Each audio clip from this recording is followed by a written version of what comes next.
Bueno, buenos días. Yo soy Valeria Valencia, soy residente de neurología y hoy vamos a revisar un artículo que salió este año en Radiographics que se llama pues, Los aspectos imaginológicos del hipocampo. Entonces, digamos que la utilidad de este artículo es conocer todos los diagnósticos diferenciales cuando encontramos como alteraciones imaginológicas en el hipocampo, ya que pues muchas veces lo único que conocemos es pues la esclerosis hipocampal, que es probablemente lo más común. Sin embargo, uno puede utilizar un enfoque según las imágenes que veamos para así llegar a un diagnóstico. Entonces, a manera pues de anatomía, después recordemos que el hipocampo va a estar localizado debajo del suelo del asta temporal del ventrículo pues, lateral y pues encima de la circunvolución parihipocampal. Como vemos acá en la imagen, pues vamos a tener tres, digamos, estructuras grandes que van a conformar el hipocampo, que van a ser la cabeza, el cuerpo y la cola. Pero cuando pues uno siempre encuentra el término de la formación hipocampal, que va entonces a incluir también la circunvolución dentada, todo el plexo subicular, el hipocampo con el cuerpo Amón, que es CA1 a CA4, pero también tenemos ahí entonces, como lo vemos en las imágenes, la fimbria y el subículo y el alvéolo. Aquí como con esta flecha, aquí nos están marcando pues el surco hipocampal. Ese pues, es un corte coronal donde podemos pues apreciar toda la arquitectura pues del hipocampo, que es importante conocerla porque pues es también lo que va a estar alterado pues en las diferentes alteraciones hipocampales. Y acá abajo estamos viendo pues una resonancia en un corte axial donde podemos ver pues enumerado con el número 9, 10 y 11 cómo se ve pues el hipocampo. El 10 sería pues el cuerpo del hipocampo, acá estaríamos viendo la cabeza y acá estaríamos viendo pues la cola. Entonces podemos ver que cuando hablamos de las tres partes grandes es mejor verlo en el corte axial, pero toda la arquitectura interna se ve mejor en el corte coronal. Entonces, como les hablaba, pues cuando hablamos de la arquitectura interna, eso es lo que vamos a ver por resonancia. Entonces vamos a ver una apariencia laminar de sustancia gris y blanca, como lo estamos viendo acá.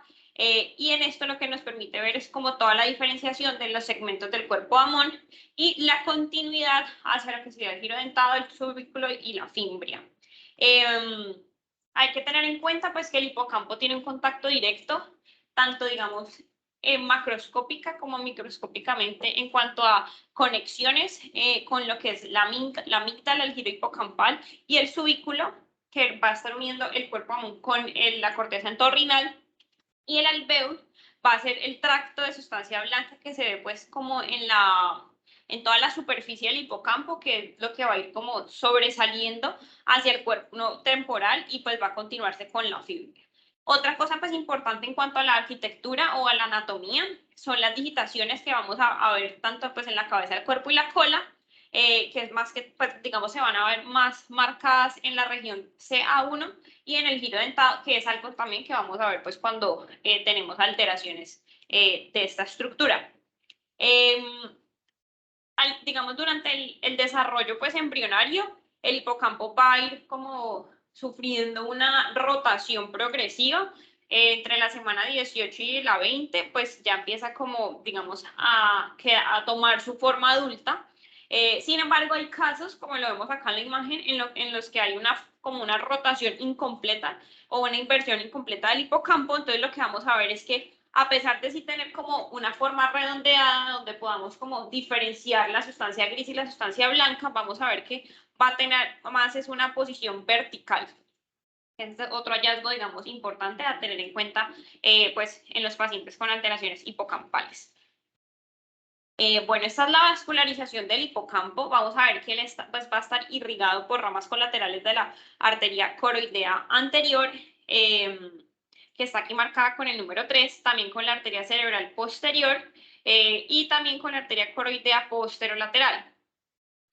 Realmente, pues digamos que el hipocampo va a recibir como irrigación de tres ramas importantes, que va a ser la arteria hipocampal anterior, que va a estar, pues va a ser rama de la arteria cerebral posterior, o la arteria coroidea anterior, que me va a irrigar sobre todo pues la cabeza, la arteria hipocampal media, que va a ser rama de las mismas de la hipocampal anterior, me va a irrigar el cuerpo, y la arteria hipocampal posterior, que es rama de la arteria coroidea posterior o la arteria cerebral posterior, va a irrigar la cola. ¿Qué es importante? Bueno, el drenaje venoso va a estar dado pues por las venas intrahipocampales, que van a drenar en las venas hipocampales superficiales. Ahí se van a formar dos arcos que van a drenar a la vena basal, y esa vena basal va a drenar a la vena de galeno. Aquí es importante tener en cuenta, por ejemplo, cuando uno vea eventos isquémicos que comprometan pues solamente el hipocampo, pues pensar en otras etiologías, por lo menos cuando veamos focos de restricción a la difusión solamente hipocampales, tener en cuenta que estas ramas, digamos, estas arterias van a estar como también irrigando, digamos, otras estructuras. Ahí me ayuda pues a enfocar de pronto otros diagnósticos diferenciales. Bueno, en cuanto ya, digamos, a las imágenes, pues la modalidad de elección va a ser la resonancia magnética. Aquí pues uno puede encontrar protocolos específicos para pacientes con epilepsia, pacientes con demencia o pacientes con amnesia global transitoria. Por lo menos que lo que recomienda pues específicamente para la epilepsia, que es de pronto lo que uno más pues ve en la práctica, la ILAE, que es pues la Asociación pues de Epilepsia, recomienda que en un paciente que presente un síndrome convulsivo de no, o sea, una primera crisis epiléptica sin alguna causa pues identificada, se debe realizar pues una resonancia con protocolo pues de epilepsia. Donde pues se buscan pues encontrar, digamos, más cortes coronales para poder ver bien la estructura hipocampal. Y eso es importante porque, por ejemplo, pues a pesar de que se puede hacer todo digamos, la medición de la volumetría, digamos, lo que es como el análisis visual, o sea, el ver cómo es la morfología del hipocampo en las imágenes, tiene mayor sensibilidad inicialmente que la volumetría en los hipocampos que se asocian, pues, digamos, a los pacientes con epilepsia. También hay pues como un rol de la medicina nuclear para estudiar el hipocampo. Entonces aquí tenemos el SPECT y el PET. Ellos pues digamos que son útiles para evaluar lo que es la función hipocampal y las vías, digamos, de conexión con otras estructuras, sobre todo como con las estructuras límbicas. Se pueden hacer, digamos, pues en reposo, y cada uno va a tener, digamos, un protocolo específico, pero que es aquí importante tener en cuenta que el SPECT lo vamos a utilizar cuando estamos evaluando pacientes con epilepsia. Entonces son estudios que se hacen, por ejemplo, pues es un paciente que le queremos estudiar como el foco epileptogénico, se debe hospitalizar el paciente, se debe hacer retiro de los anticonvulsivantes como para uno, digamos, provocar casi que una crisis, y justo después de que el paciente tenga la crisis es que se hace la inyección y se hace el estudio, pues para ver en ese momento cómo está pues funcionando pues el cerebro y cuál sería digamos, el área epileptogénica. Eso es un estudio bastante difícil de hacer, por lo menos pues en la experiencia de nosotros en el servicio hemos tenido pacientes que se hospitalizan solamente para hacer el estudio, se retiran los medicamentos, se tienen que bajar acá a la zona de medicina nuclear y pues puede que no presenten convulsión. Entonces eso pues digamos que sí dificulta el estudio. El PET es más, digamos, útil para alteraciones hipocampales y para el estudio de enfermedades neurodegenerativas. Las manifestaciones clínicas asociadas a las alteraciones hipocampales pues pueden ser muy diversas, sobre todo asociadas a los síndromes epilépticos, manifestaciones amnésicas para estudio, digamos, de enfermedades neurodegenerativas, o también manifestaciones neuropsiquiátricas. Entonces, pues, cuando uno va a hablar como del diagnóstico diferencial, va a ser muy importante tener la clínica y, pues, seguido a esto, el estudio, pues, imagenológico, que aquí es donde, pues, el artículo nos brinda como un enfoque diagnóstico según las alteraciones que uno encuentre. Entonces, lo que hacen grande es como diferenciar los posibles diagnósticos en el tipo de lesión que uno encuentra, en las lesiones no nodulares o en las lesiones nodulares, y de ahí pues se van a, como podemos ver, como a dividir, digamos, los posibles diagnósticos según, como vemos acá, las alteraciones que uno vea como en la imagen, si hay cambios del volumen, si hay cambios a nivel como de las secuencias de difusión, o si son quísticas, no quísticas, o pues si tienen hiperintensidad en las secuencias en T1. Entonces vamos a empezar primero con lo que son las lesiones no nodulares. Entonces, lo importante es uno, pues primero ver si son bilaterales o si son unilaterales.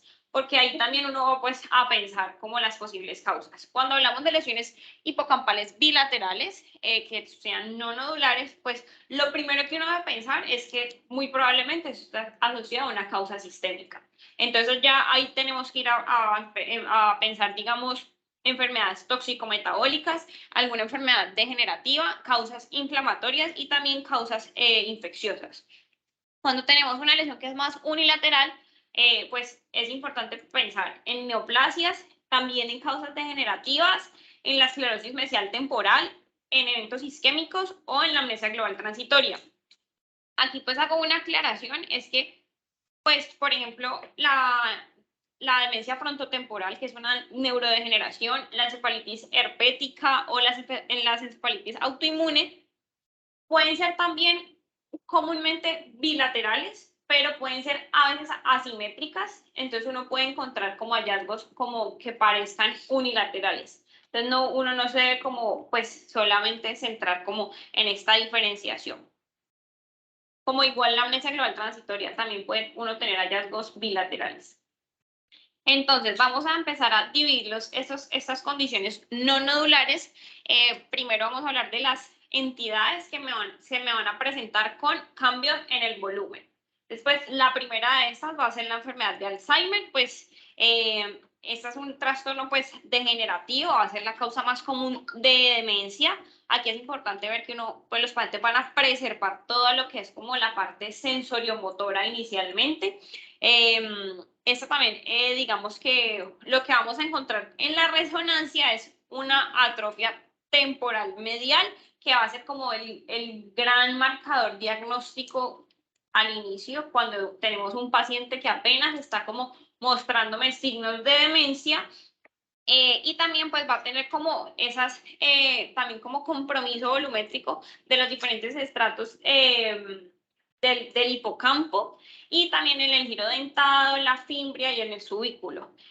Uno puede tener como diferentes patrones. Está pues el patrón clásico, que es como digamos, como el más temprano y que sea pues lo más común, en el que vamos a ver también la atrofia del hipocampo, que se acompaña de atrofia pues, de la corteza entorrinal y el precúneo, que recuerden puede ser como siempre bilateral, pero no simétrico, y pues progresivamente pues conforme el paciente va, digamos, deteriorándose en la parte pues también cognitiva, también vamos a ver más atrofia, sobre todo que ya va a comprometer todo pues el hemisferio, más comúnmente el izquierdo.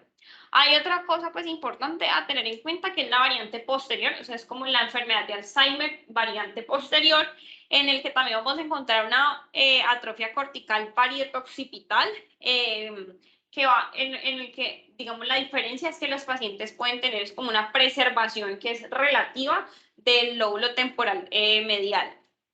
Y pues otra cosa es que pues la atrofia del hipocampo no va a ser algo específico de la enfermedad de Alzheimer solamente. Esta es como una escala que pues digamos que comentaban en el artículo, es la escala de Sheltens.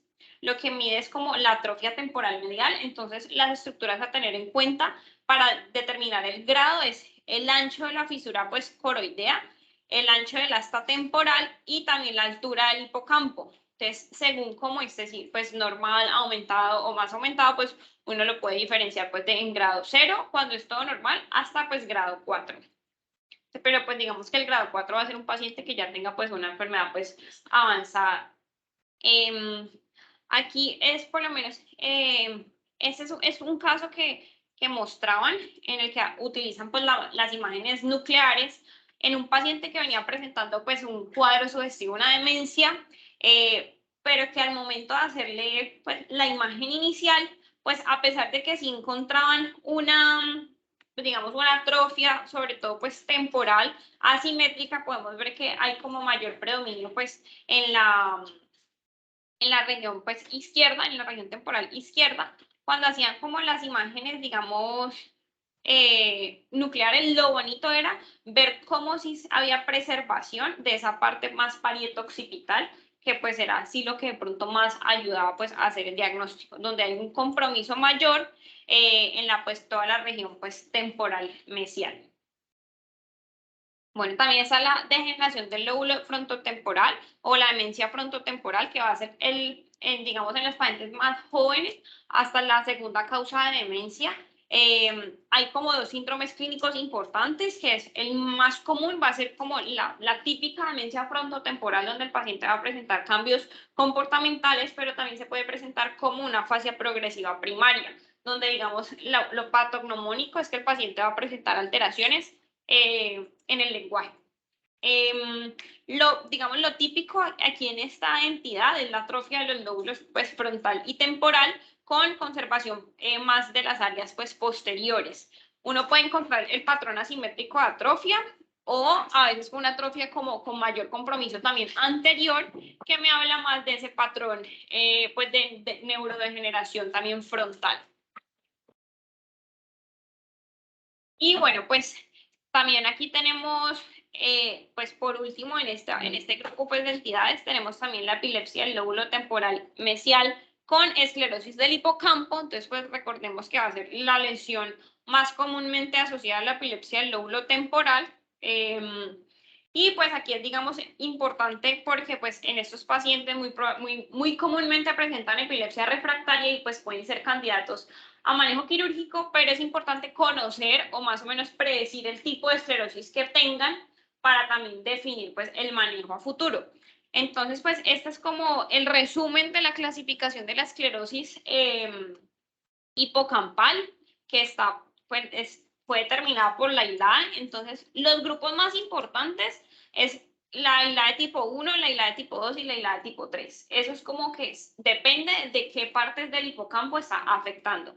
Entonces, aquí, por ejemplo, en la ILAE tipo, pues digamos, en la tipo 1, que es también como la clásica, hay pérdida neuronal y gliosis, más que todo en la región de CA1, en el cuerpo Amón, pero en la CA1, y pues digamos que lo que se puede encontrar es que la región del CA2 va a estar como sin compromiso, como lo vemos aquí, perdón, acá en la imagen. ¿Listo? Esta isla de tipo 1, que es la clásica, es la que más fácilmente puede como progresar a tener compromiso pues de casi de todo el territorio. La isla de tipo 2 es en la que hay pérdida neuronal y gliosis, pero pues predominantemente en solamente pues el cuerpo Amón tipo pues en el CA1. Y en la isla de tipo 3 es que hay pérdida neuronal y gliosis muy marcada también en el CA4. Esas son como las tres más importantes para conocer. Entonces, lo que vamos a encontrar a nivel pues imagenológico de resonancia va a ser pues la atrofia y la pues, hiperintensidad de señal en las imágenes ponderadas en T2 y en el FLAIR, con pérdida de la arquitectura interna, que es lo que estábamos hablando pues previamente, y también con pérdida de las digitaciones, que va a ser eso pues digamos más unilateral, como más asimétrico, pero recuerden que también podemos encontrar hallazgos pues bilaterales. Y digamos que los hallazgos también secundarios que se pueden asociar a la esclerosis hipocampal son la atrofia también de las estructuras adyacentes, como el tálamo, el fornix de forma ipsilateral, o de los cuerpos mamilares, como lo estamos viendo acá pues en esta imagen. Bueno, digamos que en este caso la pérdida de volumen no va a ser diagnóstico de la esclerosis hipocampal. Más que todo uno debe pues, ver esa pérdida de la arquitectura interna de la estructura, y también podemos utilizar imágenes de medicina nuclear, donde podemos encontrar, pues digamos, en el PET un hipometabolismo, y en el SPECT lo que vamos a encontrar es una hipoperfusión del lóbulo temporal. Bueno, cuando vamos a ver ya las condiciones no nodulares que me van a presentar es cambios en la intensidad en las secuencias de difusión, vamos pues, a tener como el primer grupo grande va a ser la encefalitis autoinmune. Este pues, es un proceso pues, mediado inmunológicamente que puede estar independiente o asociado a los procesos oncológicos. Es como la gran, digamos, como lo importante a tener en cuenta. Las encefalitis autoinmunes pues son, como lo vemos acá, pues un grupo bastante amplio. Lo importante es que uno puede tener como dos grupos diferenciados. El grupo 1 va a ser las encefalitis que están asociadas a antígenos intracelulares y que son los más comúnmente asociados a procesos de malignidad, o sea, los más comunes como paraneoplásicos. Y el grupo 2, de los que tenemos acá, son antígenos de superficie neuronal, que es menos probable que estén asociados a procesos oncológicos. Pues no les voy a, digamos, a decir todos, pero aquí en las imágenes podemos apreciar que cada una de las encefalitis va a tener también unos, digamos, un compromiso imagenológico típico con diferentes como compromiso de estructuras en el cerebro. Y pues ellas también pueden tener como algunas como características típicas asociadas que también nos ayudan en un enfoque diagnóstico. Por ejemplo, la encefalitis LGI1 es comúnmente que se presenta también con las disquinesias faciobraquiales y con hiponatremia. Son como diferentes como características clínicas que me ayudan también en el enfoque. En cuanto pues a las imágenes, lo que podemos ver, importante tener en cuenta que inicialmente los pacientes pueden tener resonancias normales. Eso se ha visto sobre todo pues en las encefalitis anti-NMDA y que después, digamos, en el tiempo, a medida que va pues como evolucionando pues o en el curso natural de la enfermedad, ya vamos viendo las alteraciones. ¿Qué podemos ver? Muchas veces son hallazgos inespecíficos, podemos ver engrosamiento también cortical, que también se va como a reflejar en lesiones que son hiperintensas a nivel de las estructuras límbicas en las imágenes potenciadas en T2 o en el FLAIR. También podemos ver que esos pacientes pueden tener se puede evidenciar una hiperintensidad en las secuencias de difusión por el DWI y en ocasiones pueden también tener realce tras la administración del contraste. Pero pues esto no es algo que sea, pues digamos, patognomónico de las enfermedades, pues de las encefalitis autoinmunes. Aquí pues es importante tener en cuenta que los pacientes pueden tener compromiso del tallo cerebral, del cerebelo, de los ganglios basales, y también podemos utilizar como complemento digamos, el PET para pues un enfoque mayor. Y lo que vamos a ver es un hipermetabolismo, pero que al hacer como, digamos, la evolución de la enfermedad o en el proceso natural, posteriormente vamos a encontrar son hipometabolismos que ya van a estar más asociados pues a las secuelas que presenta el paciente.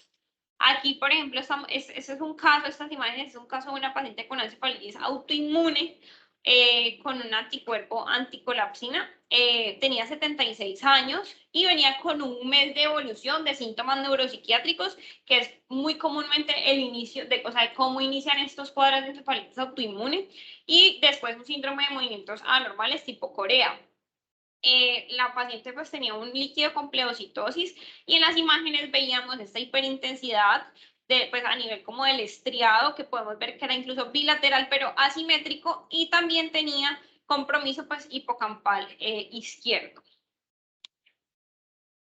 Bueno, otra cosa que podemos encontrar aquí es que, perdón, bueno, eso es como lo que ya les había contado. Y otra entidad importante son las encefalitis infecciosas. También se me van a presentar con hallazgos pues, o patológicos en las secuencias de difusión. Aquí las más importantes a tener en cuenta es la encefalitis por herpes simple, que es más asociado al tipo 1, pero que también puede darse por el tipo 2, la neurosífilis y la enfermedad por el virus del herpes 6, que se va a presentar como una encefalitis límbica más comúnmente asociada a trasplantes. Los hallazgos que podemos encontrar son como, pues aquí sí es más comúnmente asimétricos. No solamente vamos a tener compromiso, digamos, del sistema límbico, sino que también compromiso pues cortical. Y específicamente en la encefalitis por herpes simple podemos ver también en las secuencias por lo menos de susceptibilidad, cambios como hemorrágicos, y también podemos ver restricción a la difusión y realce tras la administración de contraste. Estas son unas imágenes de un paciente con encefalitis herpética.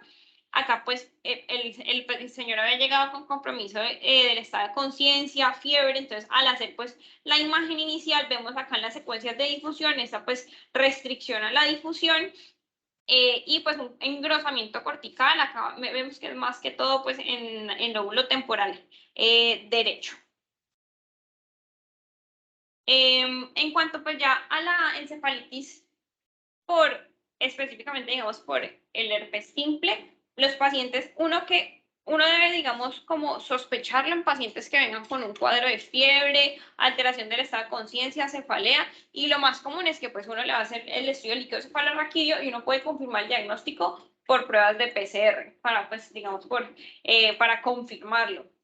Como les decía, es más común por el tipo 1, pero el tipo 2 lo podemos encontrar es en los neonatos, en la encefalitis pues, neonatal, y a diferencia de lo que les mostré en las imágenes anteriores, pueden presentarse más es como con compromiso difuso, un compromiso pues cerebral difuso, con engrosamiento y hiperintensidad pues muy cortical.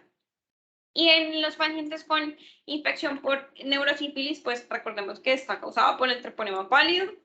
Acá lo que vamos a encontrar más comúnmente es un compromiso más como meningovascular, entonces podemos encontrar también hiperintensidades, sobre todo pues a nivel de la región temporal mesial, con atrofia también que pues, se van a ver como pues en las imágenes ponderadas en T2, y como vemos acá también podemos encontrar pues mucho realce pues meningio, que es también algo que nos va a enfocar hacia esa enfermedad.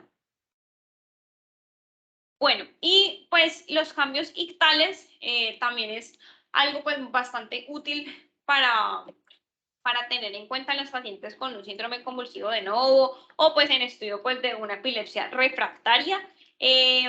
Lo que vamos a encontrar en estos pacientes son patrones que pueden tener como engrosamiento cortical o también alteración de la señal a nivel subcortical, que pueden ser uni o bilaterales.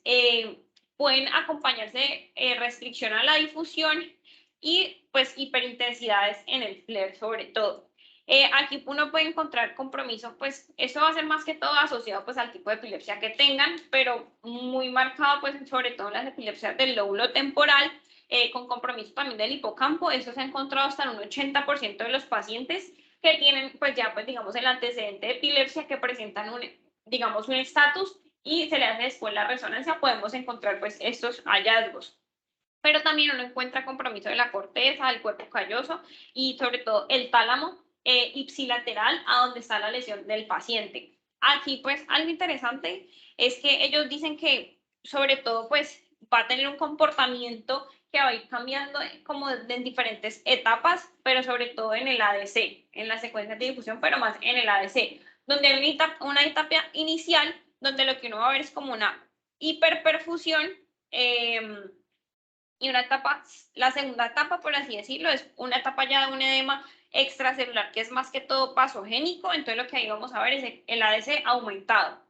Después de eso vamos a tener el estadio 3, donde ya es un edema citotóxico predominantemente, entonces vamos a encontrar es una disminución del ADC. Y la última etapa es ya como una etapa más de pérdida neuronal, que está más asociada como a la gliosis, donde volvemos a ver el ADC aumentado. Entonces es como el comportamiento específico en esta secuencia. Y en las imágenes por perfusión también vamos a tener un comportamiento según en qué momento se haga la imagen. Entonces uno puede tener como, por ejemplo, la fase perictal, que es como justo después de la, digamos, justo después o justo antes de la crisis, vamos a ver aumentada la perfusión. Pero si hacemos como las imágenes en un periodo interictal, en el que pues, o sea, podemos tener, digamos, descargas anormales o todo, pero no estamos teniendo crisis en ese momento, pues vamos a tener una perfusión que está disminuida. Y pues en cuanto a medicina pues, nuclear, también vamos a ver, si lo hacemos en el periodo ictal, focos epileptogénicos con hiperperfusión, y en el periodo posictal vamos a ver, pues es sobre todo la hipoperfusión, no solamente en el área, digamos, epileptogénica, sino también en las áreas conectadas. Aquí, por ejemplo, estamos viendo pues un paciente pues, en un estatus, que llegó en un estatus pues convulsivo, se le hizo la resonancia en su estado, en el periodo posictal. Aquí estamos viendo unas imágenes, pues son axial, son secuencias de difusión. Vemos como si hay un aumento, pues, o una restricción a la difusión, sobre todo pues a nivel hipocampal izquierdo, con compromiso también del tálamo ipsilateral. Bueno, otra a tener en cuenta son los trastornos pues tóxico-metabólicos. Entonces aquí son los pacientes por lo menos que llegan con hipoglicemias, tienen alteraciones pues con, digamos, intoxicación por alcohol o pues vienen como envenenamiento por diferentes sustancias. Acá lo que podemos ver es como un ensanchamiento cortical, pueden presentar restricción a la difusión o también hiperintensidad, pues lesiones hiperintensas en el T2 y en el FLAIR. Acá pues siempre es importante tener en cuenta es como la clínica del paciente, que nos vaya pues a enfocarlo, porque pues muchas veces llega un paciente, digamos, con alteración del estado de conciencia, se le hacen en las imágenes, uno encuentra estos hallazgos pues patológicos, pero cuando uno ya empieza como de pronto a buscar un poco más en la historia, pues ya puede uno irse enfocando así. Tiene, por ejemplo, un abuso de alcohol que nos explique estas imágenes. Eso, pues aquí por lo menos hablan específicamente del síndrome de encefalopatía subaguda con convulsiones en los pacientes con antecedente de consumo pues, de alcohol, que nos puede presentar pues, muy comúnmente estas pues, alteraciones en la difusión al momento de hacer las imágenes. Acá por lo menos vemos una encefalopatía pues, hipoxicoisquémica asociada pues, a una intoxicación por monóxido de carbono. El paciente pues, presentó un paro cardiorrespiratorio. Acá vemos por lo menos en estas imágenes de difusión como hay una restricción a la difusión en el cuerpo de ambos hipocampos. Estos son hallazgos, miren que son bilaterales. Acá en este corte axial también estamos viendo cómo hay una difusión, una restricción a la difusión en toda la corteza parieto-occipital. Y en esta última imagen vemos, pues aquí este es un corte axial, un FLAIR, cómo hay una hiperintensidad bilateral simétrica de todo, pues, del caudado y pues en los núcleos, los putámenes. Aquí pues esto es como un resumen de dónde, según digamos el cuadro clínico o según digamos la entidad que presenta el paciente, qué partes del cerebro pueden estar comprometidas. Entonces, pues por ejemplo en la hipoglicemia podemos encontrar hallazgos a nivel pues del lóbulo temporal, occipital, la ínsula, el hipocampo, todo el estriado, pero sin compromiso del tálamo. Pues esto es como importante a tener en cuenta. En cuanto a la amnesia global transitoria, también podemos encontrar cambios a nivel de las secuencias de difusión. Siempre es importante, pues, el cuadro clínico del paciente. Recuerden que son episodios de amnesia que, pues, el paciente posteriormente va a estar muy repetitivo, tiene pérdida, digamos, no tiene memoria del evento, pero nunca tuvo compromiso del estado de conciencia, no hay otros, digamos, signos de focalización neurológica que nos hagan pensar en otra entidad. Uno en la resonancia puede encontrar lesiones puntiformes en las secuencias de difusión, o sea, de restricción a la difusión. En la porción lateral del hipocampo, uno puede incluso encontrarla de forma bilateral. En una serie de casos se ha visto que hay mayor compromiso en el sector CA1. Pueden ser únicas, múltiples, unilaterales o bilaterales. Lo más común es que podamos ver estas imágenes 48 a 72 horas después del inicio de los síntomas, pero lo que se ha encontrado también es que cuando se hacen controles a los 20 días de estos pacientes, estas lesiones ya han resuelto. Y pues la isquemia hipocampal, como les decía al inicio cuando hablábamos de la anatomía, pues es importante tener en cuenta que las arterias que me están irrigando al hipocampo pues me irrigan otras estructuras. Entonces, por ejemplo, la arteria cerebral posterior también va a tener irrigación hacia el mesencéfalo, el tálamo, el cuerpo calloso, y la coroidea anterior hacia la amígdala, el uncus, la parte también lateral del cuerpo geniculado lateral. Entonces, cuando tenemos un compromiso muy específico de la parte que parece ser isquémico pues de la región solamente hipocampal, pues también debemos buscar otras posibles como diagnósticos. Esos eran entonces los no nodulares. Ahora vamos a hablar algo de las imágenes nodulares que se pueden diferenciar entre lesiones quísticas, no quísticas o que presenten hiperintensidad en el T1. Entonces las lesiones quísticas van a ser pues el quiste de la fisura coroidea y el quiste remanente del surco del hipocampo. El quiste de la fisura coroidea se puede presentar como en cualquier lugar en la fisura coroidea, y el quiste remanente del hipocampo lo vamos a encontrar, es más entre el cuerpo Amón y el giro dentado. Entonces aquí vemos pues por lo menos la imagen que está justo en medio, y acá estamos viendo pues el quiste de la fisura coroidea. Estos son pues realmente benignos y se van a ver intensos al líquido cefalorraquídeo en la resonancia. También está pues el tumor neuronal multinodular y vacuolizante, que hay como una discusión de si es tumor o si es una malformación, pero pues ahora hace parte como de la clasificación de la OMS y está pues clasificado como un grado 1, como un tumor neuronal glial, grado 1. Puede ser asintomático, puede ser también un hallazgo incidental, se ve como nódulos pues bien formados, como con apariencia de burbujas, y también uno puede tener como hiperintensidades en las secuencias en T2. Y el espacio perivascular tumefacto, que van a ser más como los canales vasculares como llenos de líquido, que pues digamos se asocian también al sistema linfático, y uno puede ver en las resonancias unas lesiones isointensas al líquido cefalorraquídeo con un pequeño vaso en su interior. Ese es como el hallazgo más importante. En las lesiones neoplásicas, pues está el ganglioglioma, que es un tumor glioneural de bajo grado, más comúnmente en el lóbulo temporal, y puede comprometer todo pues el lóbulo temporal medial, el uncus, el giro paripocampal y la amígdala. Lo que uno puede ver en la imagen es pues como una masa quística con un nódulo también mural hasta en el 40% de los casos. Pero pues tener en cuenta que encontrar como una masa sólida no va a ser algo infrecuente. Pueden tener un realce que es variable, sobre todo en la porción que es sólida. Hasta en el 30% de los casos uno puede encontrar calcificación y van a estar ejerciendo poco efecto de masa o poco edema pues vasogénico. También está el tumor neuroepitelial disembrioplásico, que va a ser pues el segundo tumor más común en las epilepsias pues refractarias que ya han recibido manejo quirúrgico.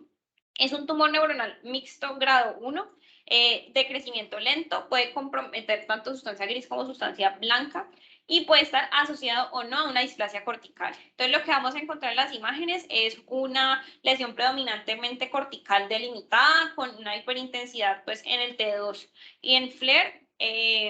No tiene pues mucho compromiso quístico, tampoco hace mucho efecto de masa ni edema perilesional, y uno puede encontrar como un realce focal y puede también encontrar calcificaciones. Bueno, está también el santo astrocitoma pleomórfico, que es una neoplasia rara de crecimiento lento, es un grado 2 en la clasificación de la OMS, más común en niños y en adultos jóvenes. El 50% lo vamos a encontrar en los lóbulos temporales y uno encuentra pues un nódulo sólido que puede realzar con un componente quístico que es periférico. Puede haber como compromiso leptomeningio pues frecuentemente. Y el glioma difuso también, o el glioblastoma, pues van a ser el 30% de los gliomas del lóbulo temporal. Son lesiones más grandes, heterogéneas, con márgenes que van a pues realzar la administración del contraste de forma irregular. Van a tener un núcleo necrótico o líquido que va a estar rodeado de edema vasogénico, y pues en ocasiones podemos encontrar componente quístico. Las malformaciones vasculares, pues que aquí pues incluyen las anomalías venosas del desarrollo, la telangiectasia, las malformaciones cavernosas o las arteriovenosas, pues se van a encontrar como un artefacto pues en las imágenes, sobre todo por susceptibilidad. Y también tenemos las malformaciones del desarrollo cortical. En estos casos, pues aquí hablamos de lo que son digamos, las displasias corticales. Entonces, esto se entiende como el espectro de una malformación cerebral focal que va a estar caracterizada por una laminación cortical que está alterada, tenga o no tenga células de morfología anormal. Uno puede ver es que la laminación va a estar alterada. Muchas veces vamos a encontrar la displasia cortical asociada a la esclerosis hipocampal, que eso pues genera dudas si entonces las displasias son adquiridas o congénitas, y que sea algo pues del desarrollo. Lo que podemos encontrar son tanto, digamos, como engrosamientos o adelgazamientos corticales que son focales. Eso me genera como una alteración en esa unión o en esa diferenciación de la sustancia gris y la sustancia blanca. También podemos ver pues anomalías de la intensidad de la señal, más que todo viendo como más hiperintensidades. Y está el signo también del transmanto, que es lo que vemos acá. Entonces, lo que uno ve es que hay un aumento, pues hay una hiperintensidad en el FLAIR que va ahí como delimitándose hacia el ventrículo. Entonces, uno ve aquí como una flecha que va hacia el ventrículo. Y también podemos encontrar las heterotopías de la sustancia gris, sobre todo ventriculares y subcorticales. Está la neurofibromatosis pues tipo 1, que pues en los pacientes se presentan con manchas café con leche, las neoplasias cerebrales, pueden presentarse lesiones focales hiperintensas en T2 y anomalías vasculares que van a comprometer el tallo cerebral, los ganglios basales, el hipocampo, incluso la sustancia blanca del cerebelo. Pues en un estudio prospectivo que incluía 103 pacientes, encontraron que hasta el 80% de los pacientes iban a tener hiperintensidades hipocampales bilaterales difusas en el FLAIR. Y ya pues terminando, tenemos las calcificaciones del hipocampo, que se han encontrado hasta en el 30% de los pacientes con enfermedad cerebrovascular y 45% de los pacientes mayores de 80 años, lo que pues da la posibilidad de que tenga un origen aterosclerótico. Aquí pues hay diferentes otras enfermedades específicas que afectan más que todo a los niños, que también pues pueden presentarse con calcificaciones del hipocampo. Y están también pues la melanosis neurocutánea y el glioma angiocéntrico. La melanosis neurocutánea es una fagocomatosis congénita rara. Lo que podemos encontrar en la resonancia son depósitos de melanocitos en las meninges y en el parénquima, sobre todo en la amígdala, y uno puede encontrar lesiones hiperintensas en el T1 o hipointensas o isointensas en el T2 y en el FLAIR. No van a realzar ni van a tener alteraciones en la susceptibilidad y pueden tener realce leptomeningio. Y el glioma angiocéntrico es un tumor de crecimiento lento que afecta más que todo a niños y adultos jóvenes que presentan epilepsia refractaria. Hasta el 32% se pueden encontrar en el lóbulo temporal, pero lo más común es que sea en el lóbulo frontal. Y van a tener como un compromiso de la sustancia gris y la sustancia blanca cortical, pero no van a presentar ni calcificación ni realce, digamos, anormales. Y también uno puede encontrar lesiones subcorticales que son hiperintensas en FLAIR con una imagen similar, como similar a un anillo en las imágenes en T1, que es lo que estamos mostrando acá, que pareciera pues ser como un anillo aquí hiperintenso en el T1. Y pues ya en la conclusión, pues es importante de pronto enfocar los diferentes trastornos que pueden estar asociados a alteraciones hipocampales y que pues realmente la evaluación del hipocampo pues va a estar, es como, digamos, dependiente de las imágenes que podamos hacer y según como pues el enfoque diagnóstico podemos apoyarnos en el algoritmo que nos están presentando acá en el artículo. Gracias.